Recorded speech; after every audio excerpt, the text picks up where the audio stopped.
had been ordered, but said all the pieces were in place for a major military operation.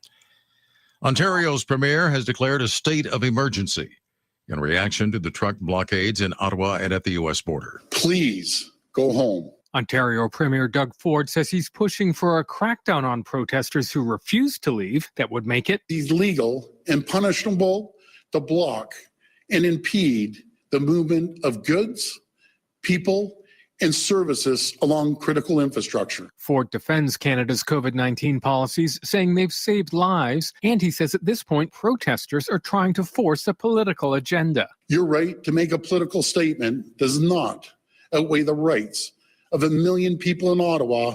Canadian authorities have hesitated to forcibly remove the self-proclaimed Freedom Convoy, in part because of a lack of police manpower and a fear of violence. I'm Ben Thomas. Also at townhall.com in Phoenix.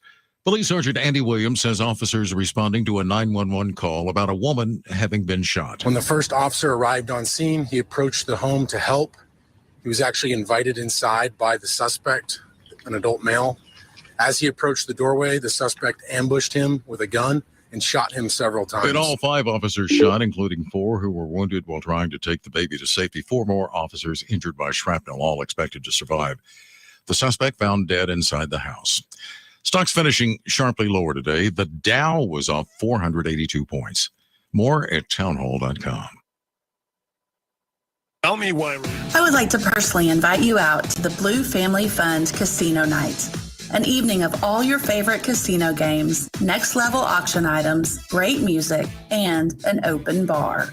February 26th, 7 p.m. at the beautiful TX Whiskey Ranch in Fort Worth, Texas. All proceeds from the evening will benefit families of first responders. You need to get your tickets today at bluefamilyfund.org. If you're trying to quit drinking or doing too many drugs, listen to me. You don't know me and we'll never meet. I had a problem like you once. I drank and used to party a little too much till it got out of control and almost ruined my life.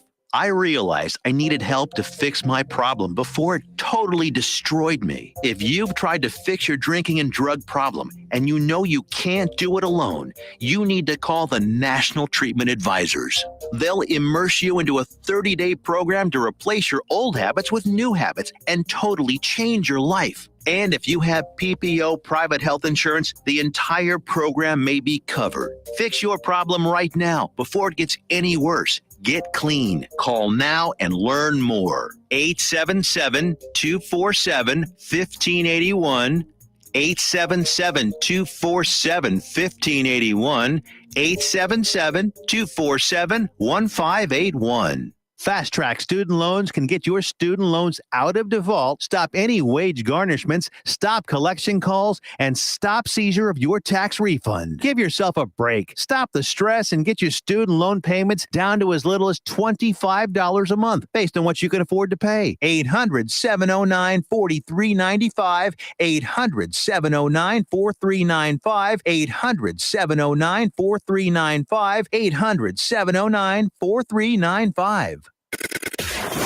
The voice of Johnson County, Joco Community Radio.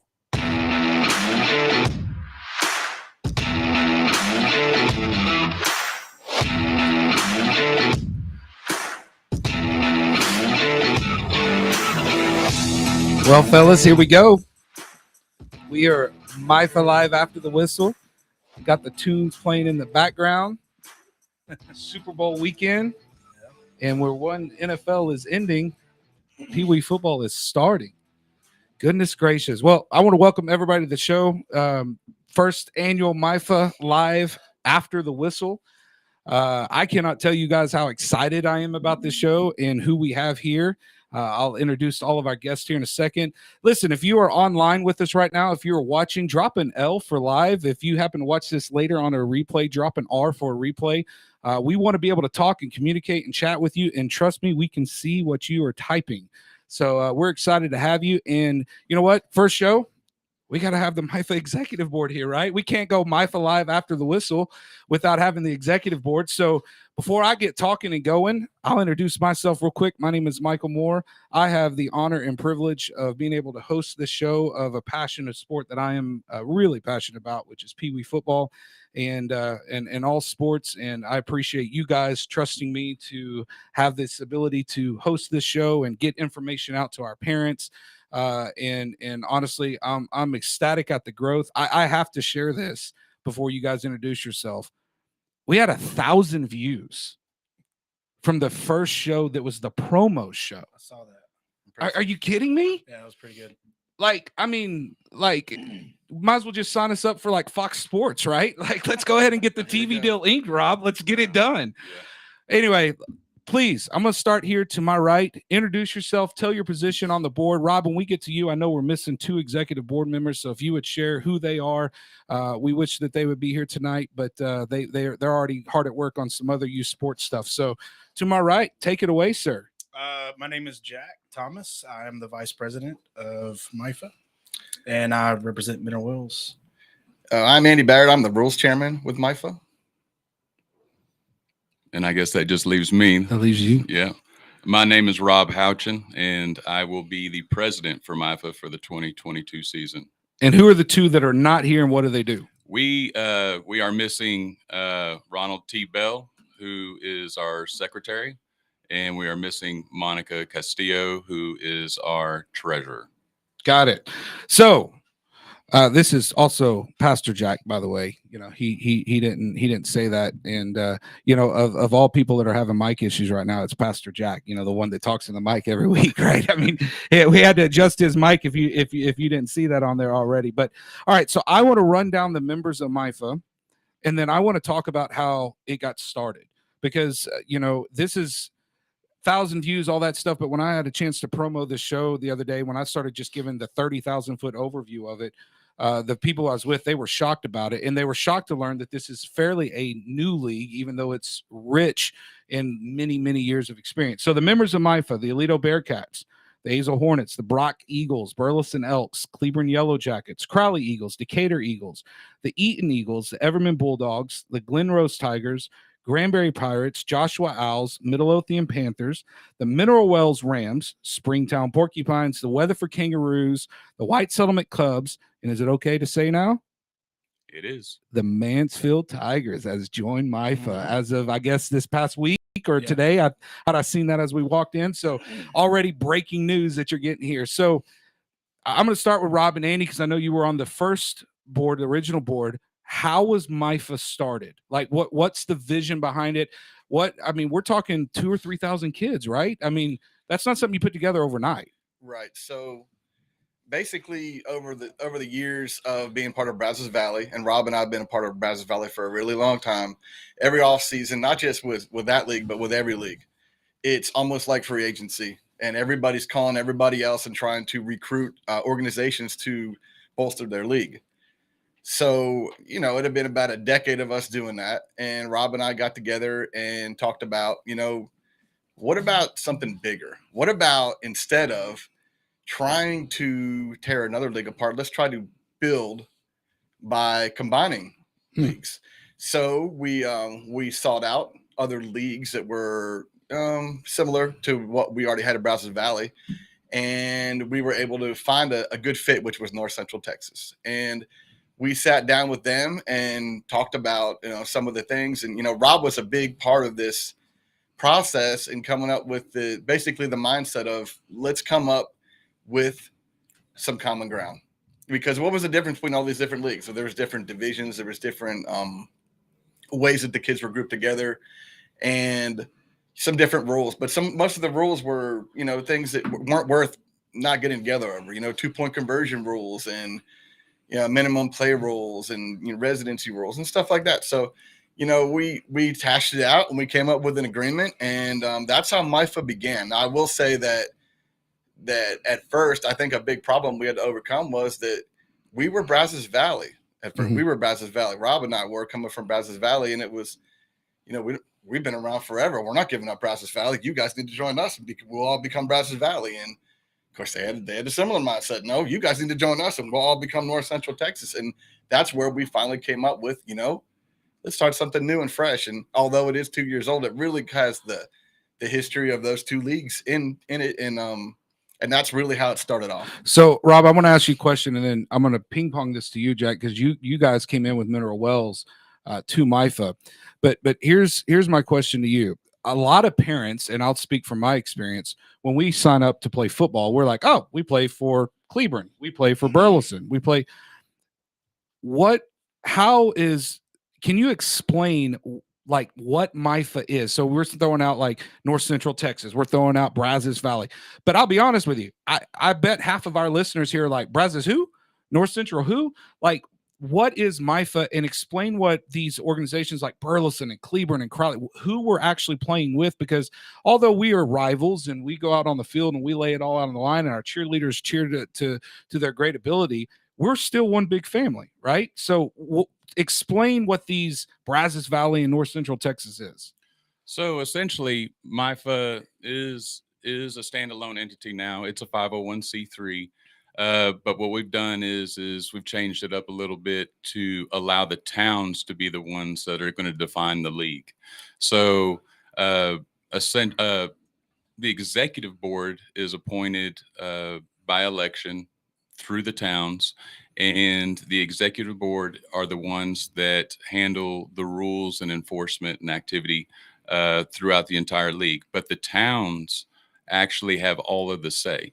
Every town receives a single vote based on any business regarding the league. And that includes new memberships, rule revisions, pretty much anything that comes up that would have an effect directly on a town or a bylaw or any of our rules. So essentially, it's just a partnership with all of these towns working together. And again, our main thing that we try to work on is making sure everybody has a common ground and they understand that all towns aren't going to be the same. All towns are going to have different needs, and we all need to find a compromise with that. So we try to find that level playing ground, and it's been successful. And you've seen that with just the growth that we've had in the last 2 years. Yeah, it's crazy. Yeah. It's crazy. And so to piggyback on that, because I happen to be in the last meeting that Mansfield was voted in, you guys as the executive board, I mean, if someone came to you right now and said, hey, I want MIFA to do this, y'all have no power to do it. It has to go to the towns, right? I mean, it has to be voted on. So, if South Lake Carroll came calling and said, hey, we want to join MIFA, y'all may want that to happen, but if the towns don't vote them in, they can't join MIFA. Yeah, I find that incredibly powerful. And so this is where, Jack, I want to go to you, because Mineral Wells is one of the newer places that joined MIFA. Can you walk us through the recruitment process and why you chose? Because look, in North Central Texas, I don't know if you guys, just side note, have you seen the Home Team movie on Netflix yet? So yes. North Central Texas, I'm watching that movie at like 2:00 in the morning because I'm an idiot and can't sleep, right?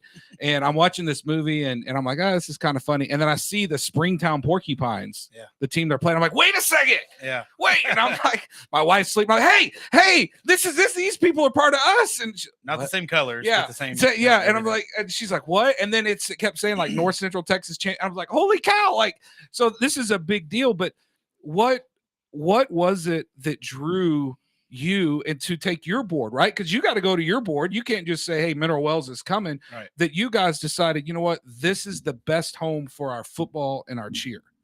Yeah, so we actually started with a smaller league, and T-Bell was actually on the board for that. And so we started playing, and we looked up and realized that there was a lot of towns that were way smaller than our towns. And so we have tried to scale Mineral Wells Youth Sports Association to a level to where we can compete at our level, at the high school level. And we wanted to see teams that we would see at the high school level or even junior high level and things like that. And so after the season before we joined, we were shopping around looking, and we had already had ideas of where we kind of wanted to go.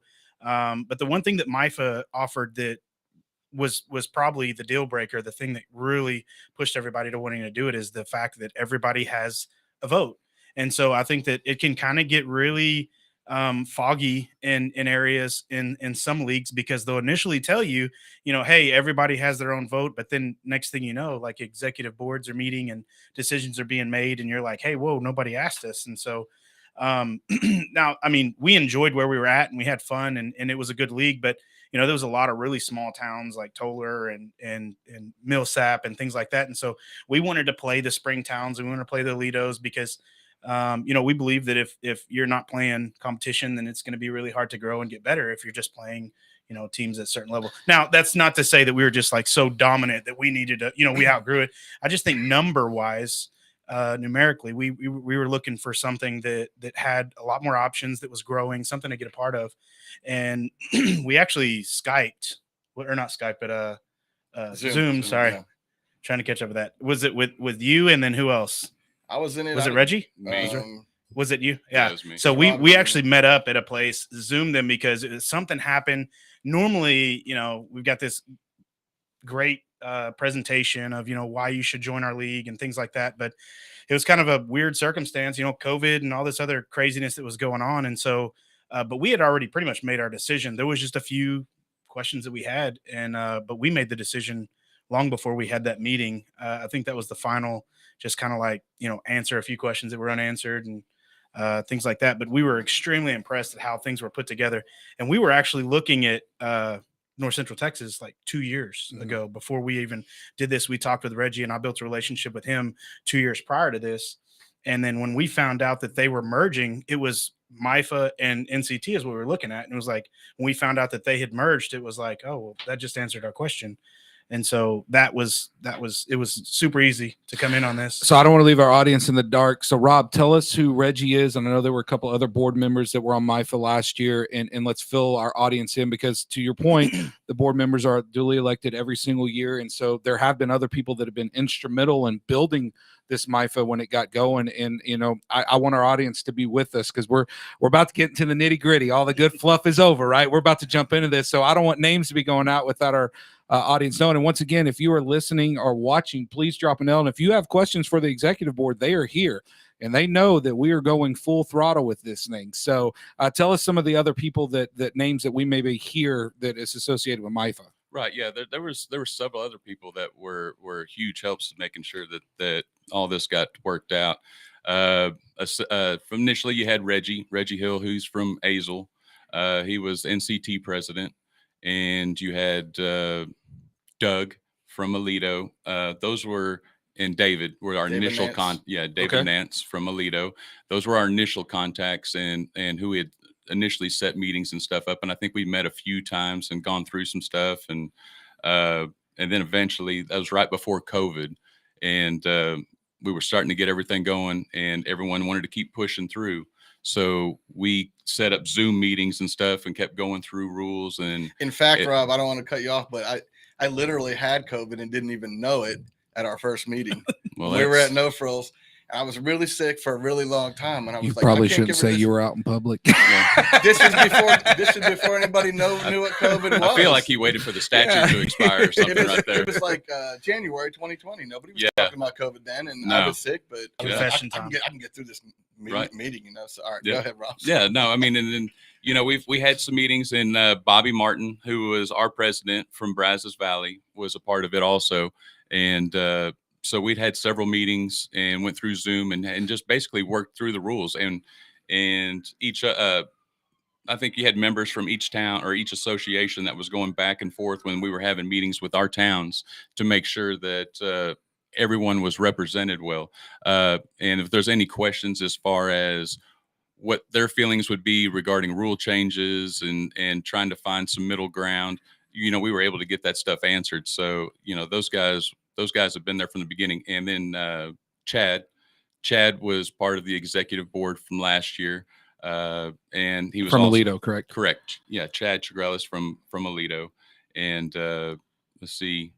There's been a lot of people. I mean, honestly, there's a long list of Well, people with that this have been big, helping. so number of kids, what are we looking at this year? I mean, if I know we don't have an exact number, but Mansfield's just joined. I'm assuming there's other teams in the work, but what we have right now, well, what are we looking at? Number of kids, cheerleaders, athletes that are going to be part of MIFA. If you were to count cheerleaders and Yes, sir. everybody, I would say that you're probably going to be in the number of 4,000. Wow. Yeah. Yeah, it's pretty impressive. And so, guys, let's just be honest about this, right? So let's get in the nitty gritty.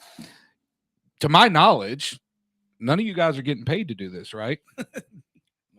No. So why? I mean, let's think about, first off, a parent and their kids, let's just call it what it is.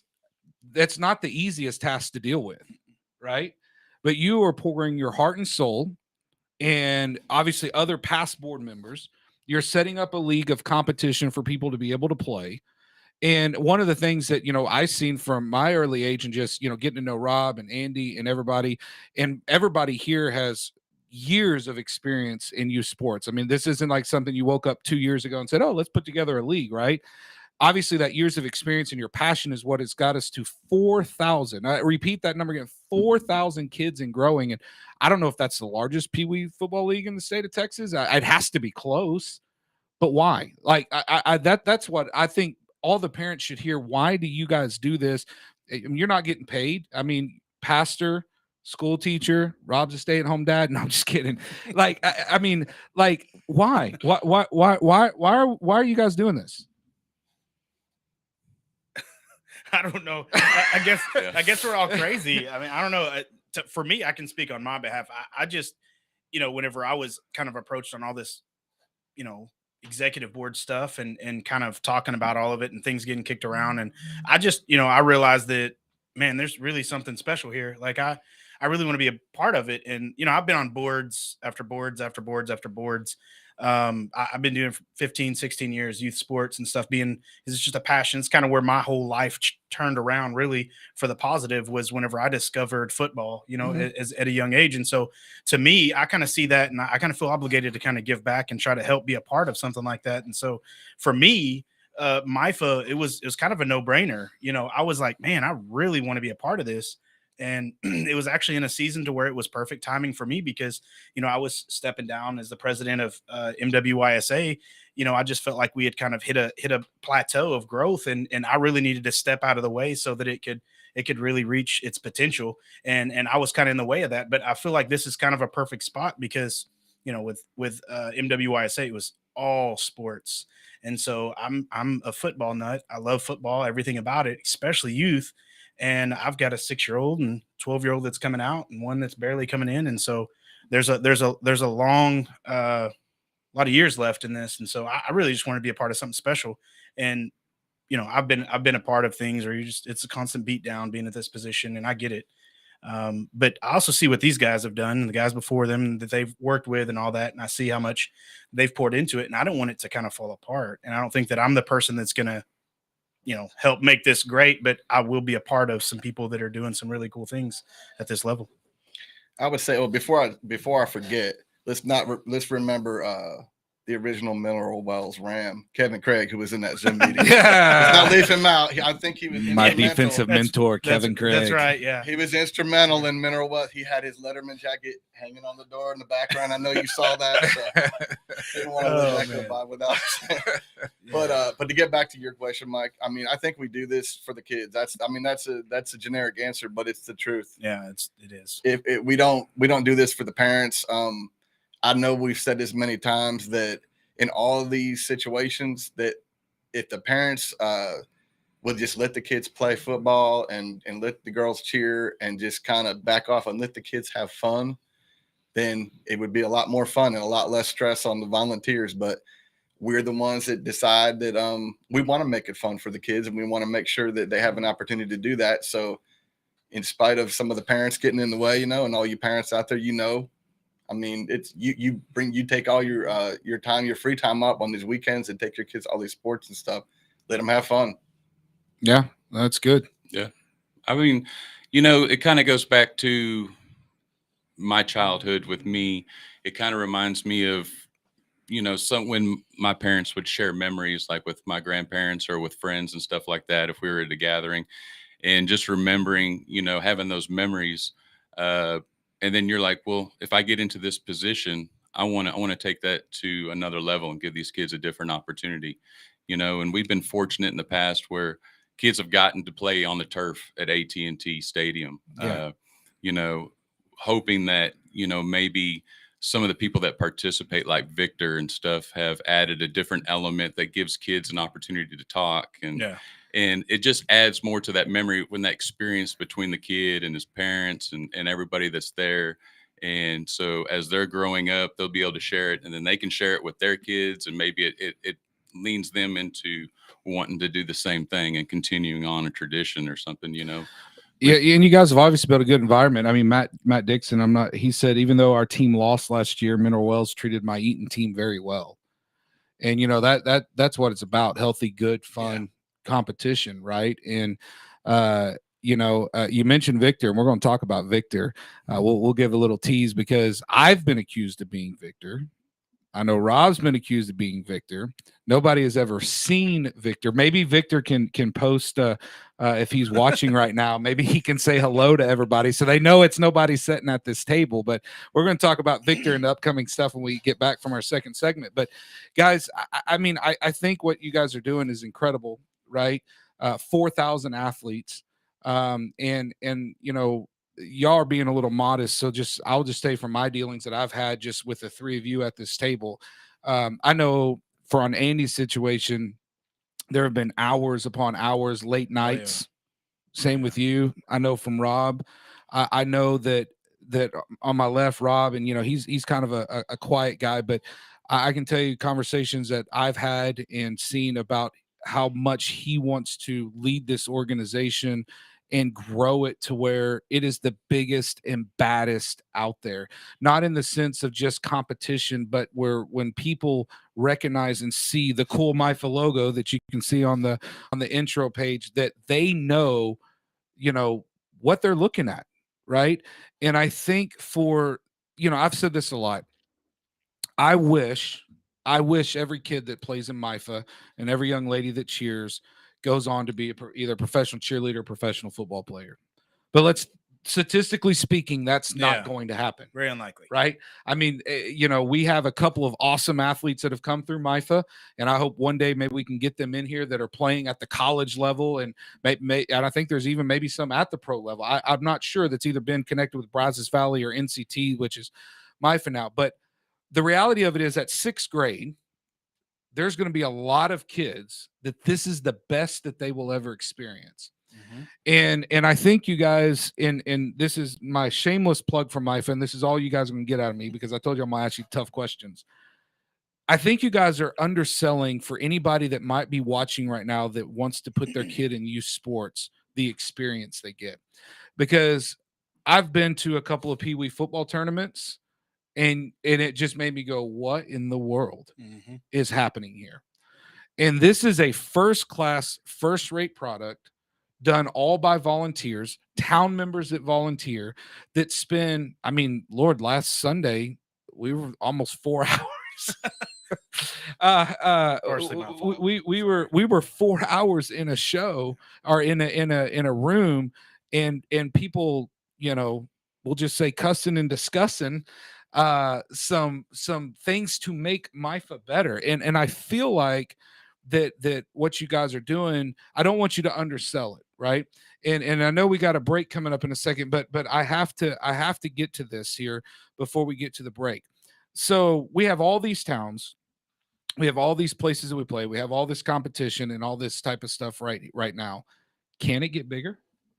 Of course it can. Yeah. What will it take? Definitely. More help. Patience. Yeah.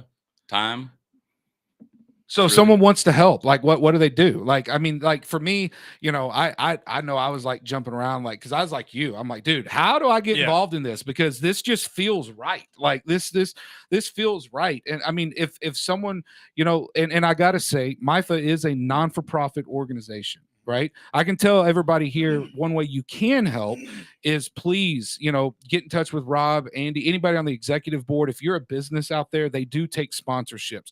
Sponsorships are huge because that all goes back to the kids. And one of the things this year, we want to raise some sponsorships, because I know this radio show is just the beginning. I mean, look, we've talked all kinds of cool stuff that could happen. So if you want to help, and maybe you can't join us on a radio show, but I can tell you, every town I know in Burleson, we're looking for volunteers left and right. Oh yeah.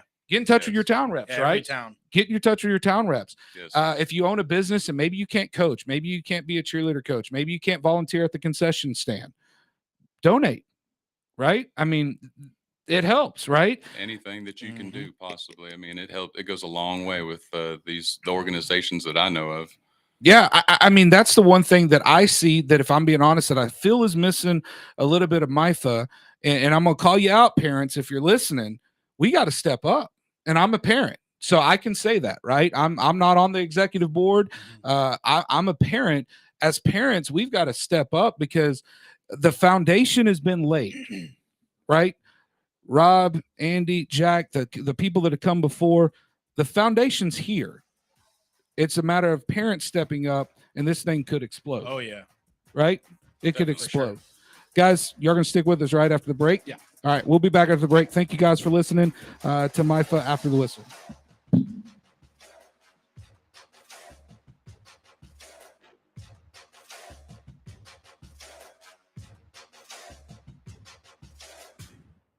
Here's a great way to save money on your prescription medications. If you take Viagra or Cialis, we can give you a way to pay as little as $2 a pill.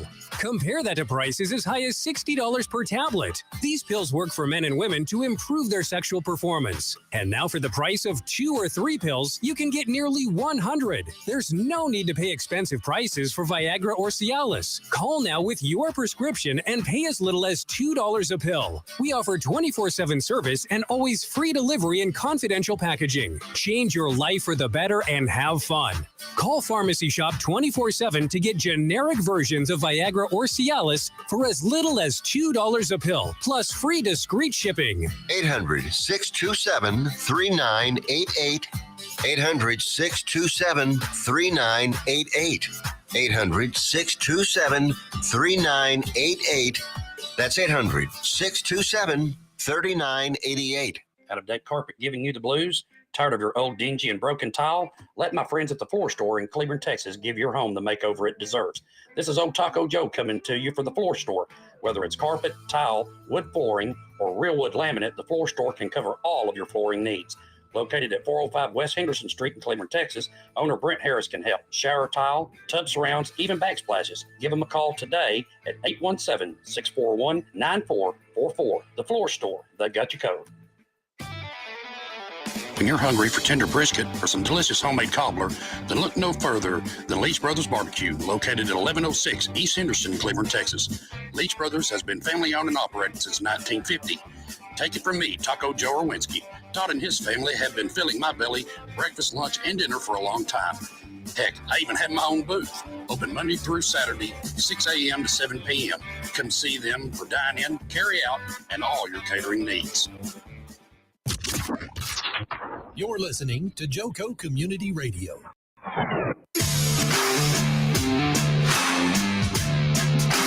Man, I don't know if that break was quick enough. We don't even have Jack back yet. I mean, he's like, Jack needed some coffee. I thought Preacher would be awake a little bit more than he is. But guys, welcome back to MIFA Live After the Whistle.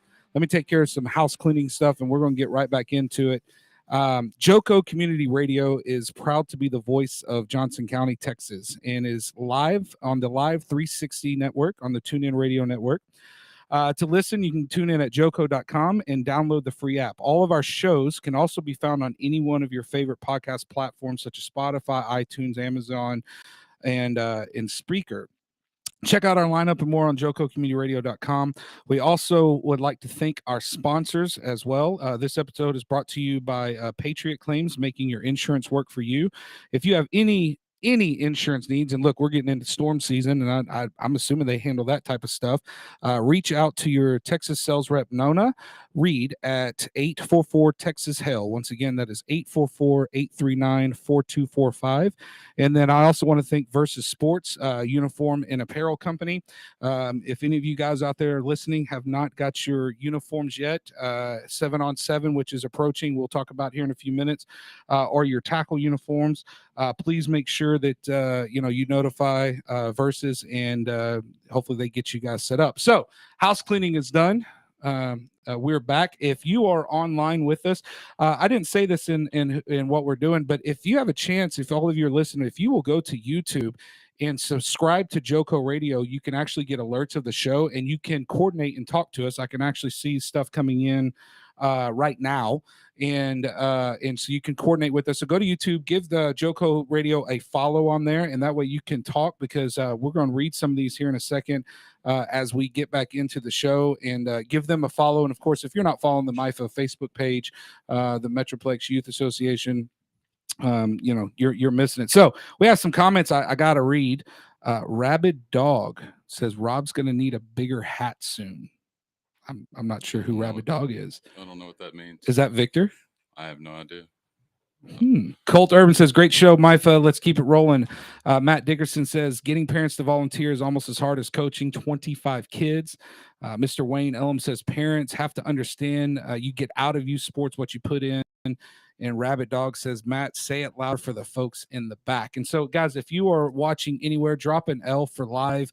If you watch it later, drop an R for replay. We will be going back and looking at these. And if you have good questions, we will put them on the air next time. So, guys, we left off talking about volunteers and parents and things of that nature. But, that time flew by quick. So I want to get into some stuff, and I want to give some parents behind the scenes of what's happening, because if they want to influence this league, they need to get with their town rep, right? Yeah. So, I put people on the spot, but do any of y'all know all the town reps by name off the top of your head? Yes. Yeah. I knew somebody would. So let's start with Alito. Who is the Alito town rep if Alito parents wanted to get involved? You need to seek out Jason or Chad for that. Jason or Chad. Okay. Azle, who is our town rep for Azle? You need to find Reggie Hill. All right. And I can tell you the town rep for Burleson, but I'll just go ahead and let Rob keep going. Town rep for Burleson. Kevin Craig. All right. Do we know Mansfield's town rep yet?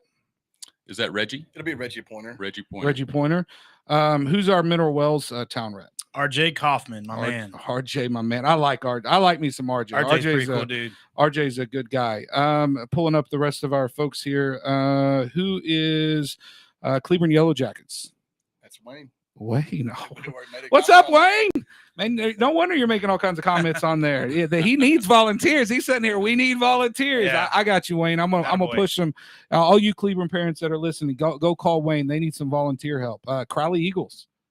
The Crowley Eagles is Steve. He's a new guy this year, so he coached with us last year, so he's going to be new. Love me some Crowley Eagles. Decatur Eagles. Typically that's Thomas. Thomas. Yeah. Okay. The Eaton Eagles. We got a lot of Eagles. Well, that would be James Diggs. James Diggs. Everman Bulldogs. Frank Ramirez. Glen Rose Tigers.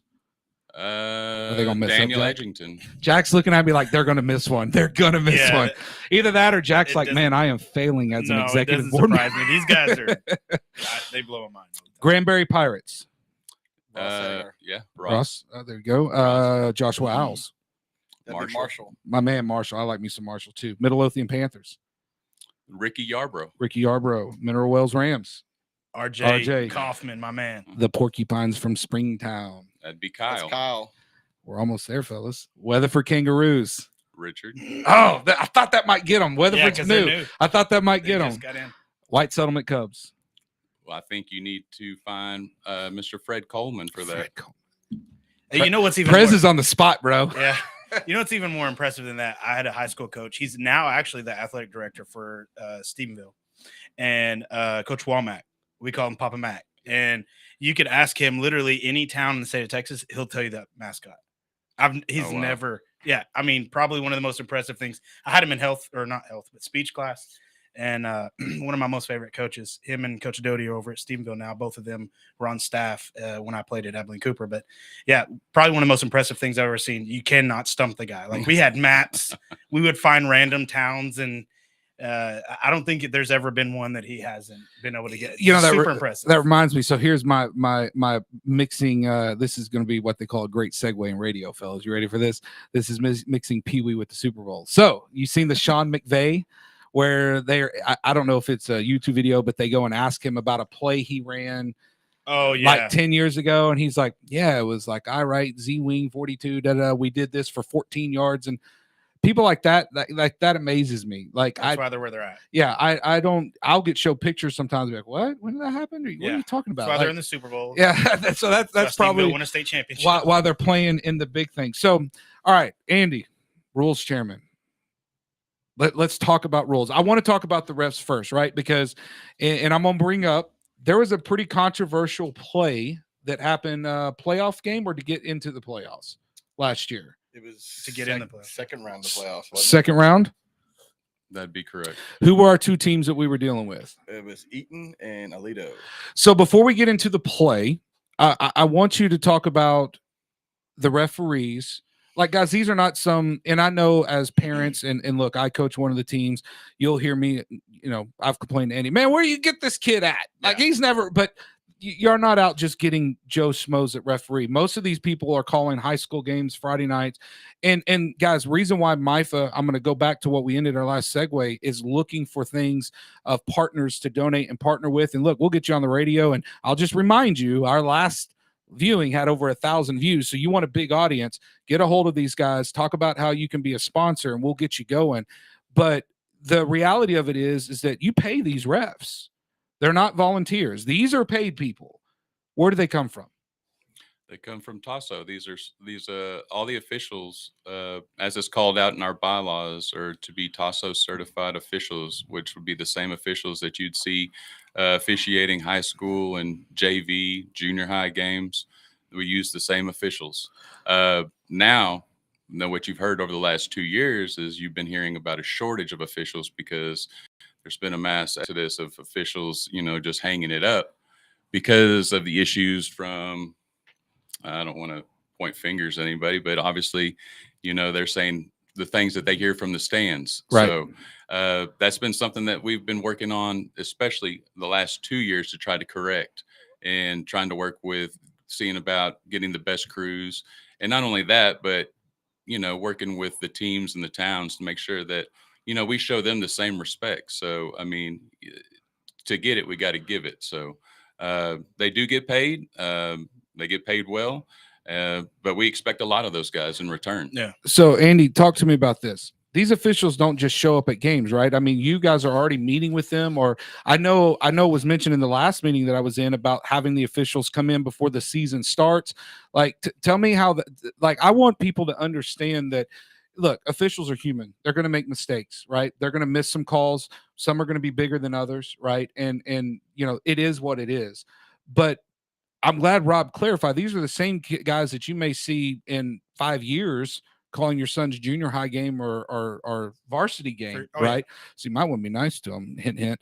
But at that being said, like, tell me, as a rules committee, what are you doing with the officials and what they do before the season even gets kick-started to make sure that we're out there not only keeping the kids safe, but we're going to have a fair game called? Right. Well, as what's been already said is, not all officials, just like in any job, there's some that are better than others. We do require them all to be Tasso certified, which means that on Friday nights, they're out there doing the varsity games, and they might make the same mistakes in varsity games in a much bigger stage.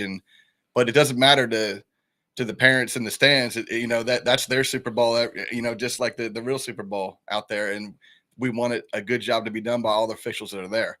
Now, that being said, are mistakes made sometimes? Absolutely. What we try to do is try to eliminate as many mistakes as possible, try to identify them.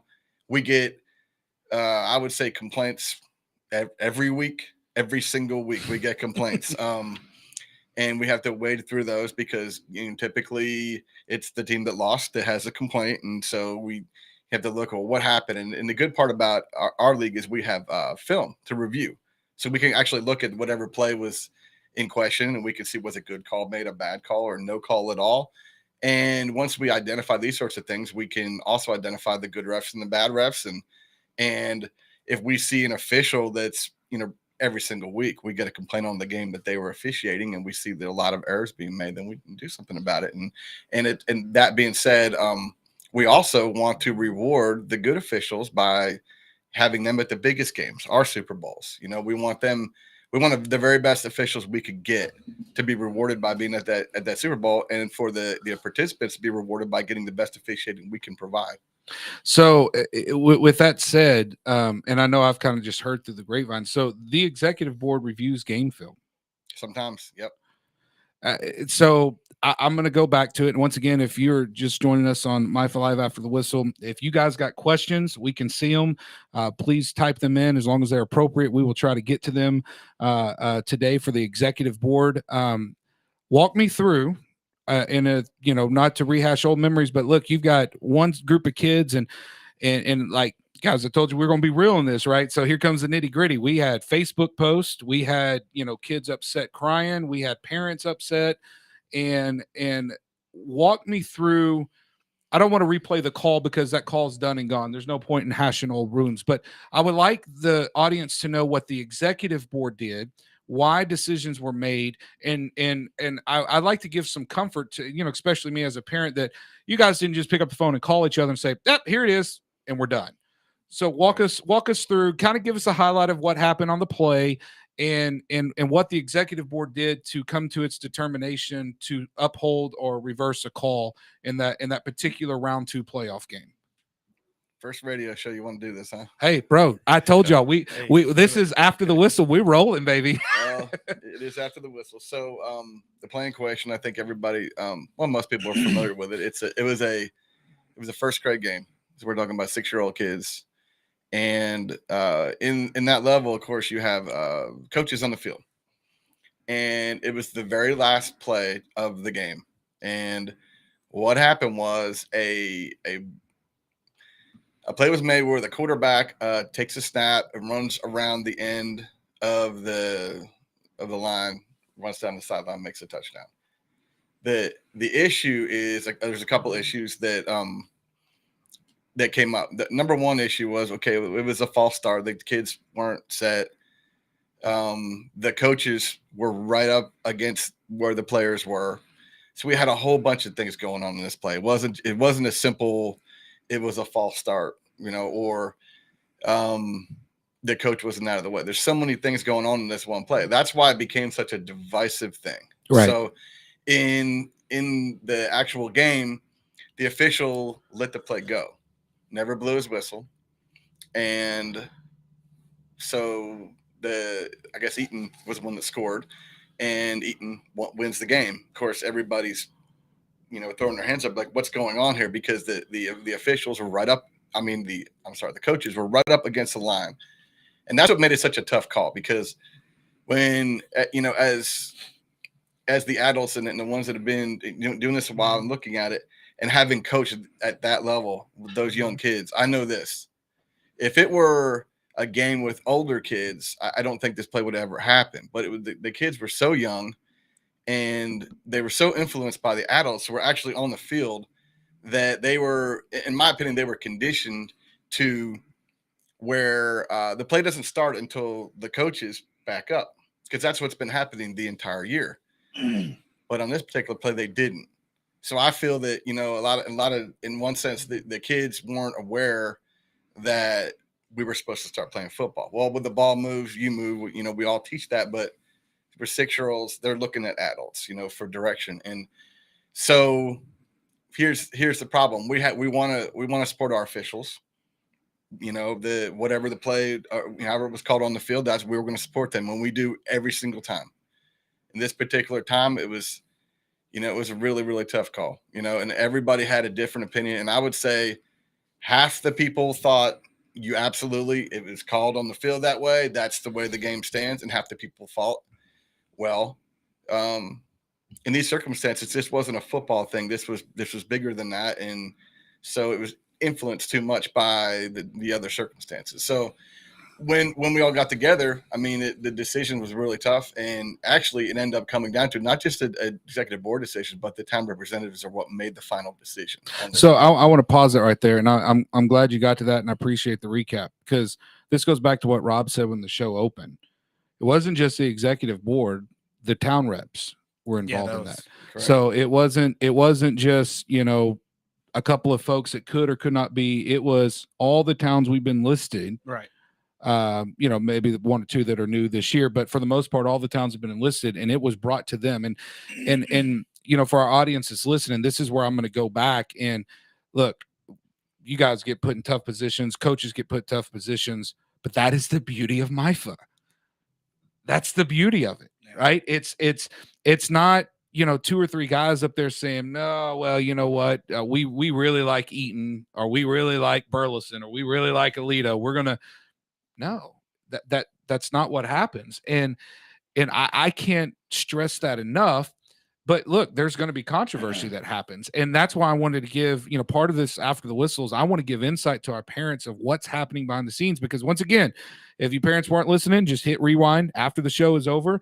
All your town reps were named. And I did that on a purpose, because if there's something you don't like, you guys can blow these gentlemen up and Monica and everybody part of the executive board, but they can't change anything. Who can, and we're going to get into this in a second, is your town rep can bring a rule and say, hey, boy, we really didn't like how this play was called last year, a false start or whatever. Let's make some more defined rules on where the coaches stand at this age group or whatever. Right, Rob? I mean, that's what they can do, right? That's correct. And yes. they present that. I mean, how does someone present a rule change? Just even or? Well, so we're doing things a little bit different with MIFA that's probably been handled with both leagues previously. So what we're requesting is if there's a rule change, that it's a written submittal. Perfect. So that we have it documented and so that we know and everyone can see exactly what it is we're going to discuss at that meeting. And if they submit it in time, then we'll put it on the meeting agenda for whatever next meeting that's coming up. And we'll discuss it, like you said earlier. I mean, we had a 4-hour meeting the other day. Yeah, so I broke that rule. You know, way to go, Jack. First meeting. Yeah, I mean, the thing is, forgive me. We keep track yeah. of anything that comes up through a season, any issues, anything that might be addressed. One thing that a lot of people may not know is we do not modify or change the bylaws after July. So let me pause you for That's that. stone. It expound on that for a moment, and we have a couple of one more thing I want to get to, but we have time on that. So when you say you don't change the that's everything, right? So what happens before July that a modification? Because I want the parents to know, I want them with their town reps, right? If they have something to change, so expound on that. So from January through June, our meetings are all based on creating a final set of bylaws and rules that the league will adhere to from the point the season starts. So starting August 1st with practice, those will be the rules, and the rules do not change. Now, there at certain point, will teams or towns try to appeal certain rulings? Sure, that'll happen. But what we're trying to do is we try to nail it down in black and white, in writing, in the bylaws, take out any ambiguity that there is in there, and make sure that it's very clear and defined so that everyone can have an understanding of where they'll be if an issue comes up. So, and that is the responsibility of the town representatives. Now, the executive board, as what we had last year, we had a lot of issues regarding, well, you brought one up with the game between Alito and Eaton. And a lot of towns felt like the executive board shouldn't have had a say in that ruling. And so it's going to be on the table this year that when the executive board, let me step back real quick. So how that works is the executive board can make a ruling, but can be overturned by the town reps by 2/3 majority. So that's what you had last year. Perfect. So we'd like to bypass that. On certain rules, anything dealing with game outcomes and stuff, it's going to be turned over straight to the town reps. That's what's going to be up for vote this year to be finalized in the bylaws. And the beauty of that is that it's one thing if it was like a small league, but we're talking 4,000 kids. 4,000 kids, and how many coaches, how many towns? I mean, where are we at now, Andy? 18. 18? Yeah. 18 and counting. I mean, and it's still going. So you've got 18 different. So there's no clicks. There's no thing. I mean, if you're a town rep, you vote for your town and what's best for your town, and that's the beauty of it. And I, and speaking out of turn here, but I think that these guys kind of got, and the executive board kind of got bullied last year. It was kind of a crappy deal, but and it's unfortunate for both parties. Like nobody wins here. Yeah, you know what I'm saying? Like it sucks, and so I like that it's turned into So there's time though, right? I mean, if people want to get with their town reps, yeah. I mean, we're There's in plenty of February. time. There's time to, if people want to see something, and that's going to lead me into my second thing that I want to talk about that is in the bylaws and the rules, and we got a few minutes. The 6-play rule. I hear about this all the time as a parent. I hear about it all the time. My baby plays 6 plays. Rob's ready. Rob's like, it's showing now. Okay. Right. Okay. And I'm not asking you to explain that rule, because obviously when kids get signed up, they should get to play. But that 6-play rule in where it is, if parents want to change it, it can be changed, right? If they get with their town rep, it can go to 8 to 10 to 12 to unlimited or no plays, or I mean, it can be changed, right? I mean, my question for you is this, because I hear this and I, I told y'all we coming, right? Fire. Y'all thought that first segment was easy. Here we go. Rob's sweating bullets over here. Why 6 plays? Who decided 6 plays? I don't know who decided it. It was a rule that we had in Brazos Valley, I know, and other leagues had it as well. Some leagues have 8-play rules. Some leagues have 4 plays in each half, and there's just different ways to do it. But I mean, the simple answer to that is so the kids get an opportunity to play. Yep. Period. And is it for protection? I mean, let's be honest. Like, Well, is it for protection? Well, some of it, yes. But here's the thing: like there was sometimes last year, you got a kid that you don't want to put him on offense because he's gonna get killed. No matter where he is on the field, he's gonna get destroyed. And so a lot of times you'll see, hey, a lot of 6-play kids, they'll play defense or they'll play special teams, things like that. Well, you don't always get a whole lot of plays on those. Right. Like some people think that you get like hundreds of plays. Like the amount of plays that each team gets on each side is very limited. So really, 6 is actually kind of generous depending on how fast the game's going and how things are. So. And I'm glad you said that, because it is. Yeah, and what parents don't understand on the, they gripe out the 6-play rule and all that, but what they pay for, mass majority of that's their uniforms and things and fees, and they're like, we're paying to play. No, actually, you're paying to be a part of the league. However, I think that's like a ethical thing, or to have the 6-play to make sure these kids actually get playing time, because they're getting coached. They're getting coached all during the week. I mean, your coaches are running them through drills. They're learning the fundamentals of the game, and more than anything, like that's really more than anything what you're playing. There's a lot of layers to the 6-play rule, but I think the main thing is it's a reminder that this is a recreational football league. Yeah, I love that. This is not select football. I love that, because and I'm glad that the audience is getting to hear you say that. Right, this is not. I think sometimes parents look at 6 plays and be like, oh, they're just telling me my kid is a terrible football. It's not that. You're getting 6 plays because we are a rec league, and we want the kids out there, right? That's what I'm hearing from there. But if it wants to be changed, you need to get with your town rep, right? Because that's not something you guys control, and going from there. And so, guys, look, we can talk for hours about this. We are pressing time. So I got to ask, what's coming on the schedule for MIFA? What's next, right? We got a few minutes left here as we wind down the show. What can people look forward to? What is the next upcoming thing for MIFA? 7-on-7. 7-on-7, yeah. 7-on-7. That starts end of March, right? Right after spring break, we get fired up. And I know last year MIFA had like some Elevate U camps. Is that in the works? Are we got camps coming possibly this year, or has that been decided on yet? I think there's a lot of ideas that we've got, and you can't tell us yet. Well, no, I mean, there's a possibility for a lot of stuff that we can do. Like I was saying earlier, I mean, it's not necessarily that we need money, but the more bodies that we can have. We were fortunate to put that Elevate U on last year with Jermichael Finley, but also at the same time, we needed volunteers. Yeah. And the one thing that we don't want to see is we don't need to see the same faces at all of the events. We want as many people involved as possible. Yeah. So if you're willing and you're able, send us an email or reach out. Yeah. And Andy, does anyone have an email that they can send if businesses want to donate, or if people want to volunteer? What's a contact that they can do that? can. I mean, you can go to metroplexyouthfootball.com. The contact information's on there. My information's on there. Facebook also. Facebook, yes. Facebook page. You can reach out through Facebook. metroplexyouthfootball@gmail.com is the league email that we have, so you can reach out there. Yep. And guys, I got to tell you, thanks for joining us. We're running out of time. We could keep going on this, but Mifa Live After the Whistle. Parents, get involved. Businesses, get in touch with Mifa and donate. We need your help. We need your volunteers. This is Mifa Live After the Whistle. Thank you, fellas. Thank you.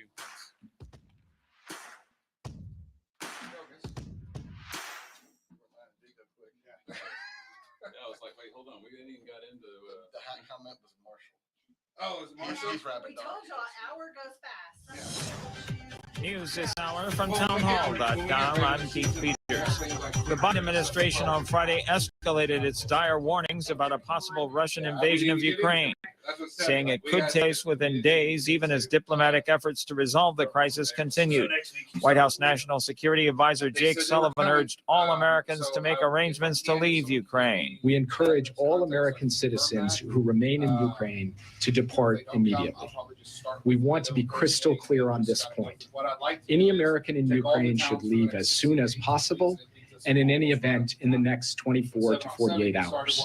We obviously cannot predict the future. The White House said it still didn't know if Russian President Vladimir Putin had made a decision to invade, but it said Putin